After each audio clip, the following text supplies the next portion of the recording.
Next మిగతా వార్తల్లో మావోయిస్టుల ఘాతుకం, 8 మంది జవాన్లు, వాహనం డ్రైవర్ దుర్మరణం. కూంబింగ్ చేసుకొని వస్తున్న 12 వాహనాల కాన్వాయ్ పైన గురి, భారీ ఐఈడీతో బలగాల వాహనం పేల్చివేత. ఛత్తీస్గఢ్లో దుర్ఘటన. చూడండి, దాదాపు 278కి పైగా మావోయిస్టులని ప్రభుత్వం మట్టుబెట్టింది.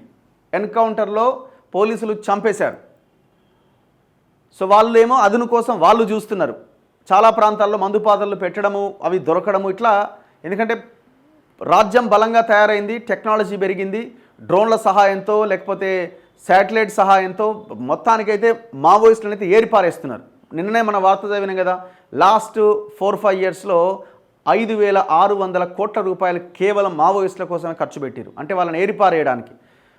దాదాపు 2,000 మంది మావోయిస్టులు చనిపోవడమో లేకపోతే అరెస్ట్ కావడమో లేకపోతే లొంగిపోవడమో జరిగింది.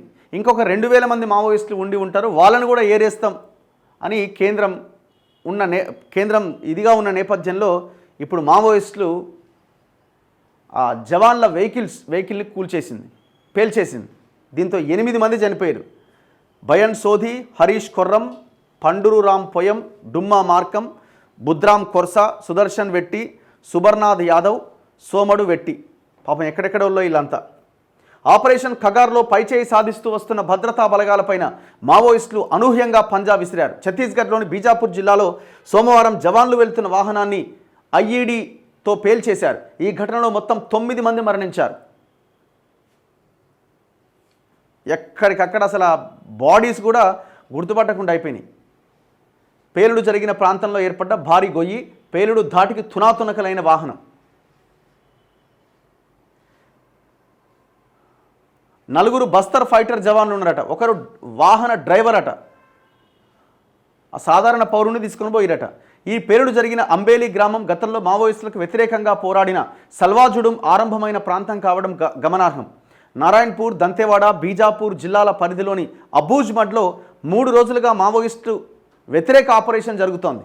ఇందులో పాల్గొన్న బలగాలు 12 వాహనాల్లో తిరిగి వస్తుండగా ఈ ఘటన చోటు చేసుకుంది. పెట్రోలింగ్ వాహనం, బాంబు నిర్వీర్య దళం వాహనాల తనిఖీల తర్వాత బలగాల వాహనాలు వెళ్తుండగా మావోయిస్టులు ఐఈడీని పేల్చేశారు. కాన్వాయ్లోని 7 వాహనాలు వెళ్ళాక 8వ వాహనం మాత్రమే పేలుడు ధాటికి తునాతునకలైంది. బీజాపూర్కు 40 కిలోమీటర్ల దూరంలోని అంబేలి సమీపంలో కుట్రు వెద్రి రహదారిలో కల్వర్టు వద్ద సోమవారం మధ్యాహ్నం 2 గంటల 15 నిమిషాలకు మావోయిస్టులు ఐఈడీని పేల్చారని బస్తర్ ఐజీ సుందర్రాజ్ తెలిపారు. 25 అడుగుల ఎత్తుకు వాహన శకలాలు పడిపోయినాయట. అంటే అంత లేచినాయి. నిఘా వర్గాలకు చిక్కకుండా మావోయిస్టులు దాడికి ఒడిగట్టారు. చాలా కాలం క్రితమే పాతిపెట్టిన దాదాపు 60 నుంచి 70 కిలోల భారీ ఐఈడీతో ఈ ఘాతుకానికి పాల్పడ్డారు. ఈ పేలుడులో జవాన్ల మృతదేహాలు తునాతునకలైనవి. వాహన శకలాలు 20 అడుగుల ఎత్తుకు లేచిపడ్డాయి. ఈ ప్రాంతంలో 10 అడుగుల గొయ్యిబడ్డది. ప్రతీకారం తీర్చుకున్న మావోయిస్టులు శనివారం అర్ధరాత్రి అబూజ్మడ్లో జరిగిన ఎదురు కాల్పుల్లో 5 మావోయిస్టులు, 1 జవాన్ చనిపోయారు. ఈ ఘటన నేపథ్యంలో ఒకరోజు వ్యవధిలోనే మావోయిస్టులు ప్రతీకారం తీర్చుకున్నారా అనే భావన వ్యక్తమవుతోంది. ఈ ఘాతుకానికి పాల్పడ్డ వారిని గుర్తించేందుకు బలగాలు పెద్ద ఎత్తున కూంబింగ్ చేస్తున్నాయి. ఘటన జరిగిన ప్రాంతానికి సమీపంలో ఐఈడీని ట్రిగ్గర్కు అనుసంధానం చేసిన 150 మీటర్ల పొడవైన వైర్ను బలగాలు గుర్తించినాయి. సైనికుల త్యాగం వృధా పోదు అని అమిత్ షా అంటున్నాడు. ఈ పేల్చుకునుడు, కాల్చుకునుడు ఎటుపోతుందో అర్థం కావట్లేదు. హింస 2 వైపుల నుంచి ఉన్నది. వీళ్ళు చంపిరండి వాళ్ళు చంపిరండి వీళ్ళు.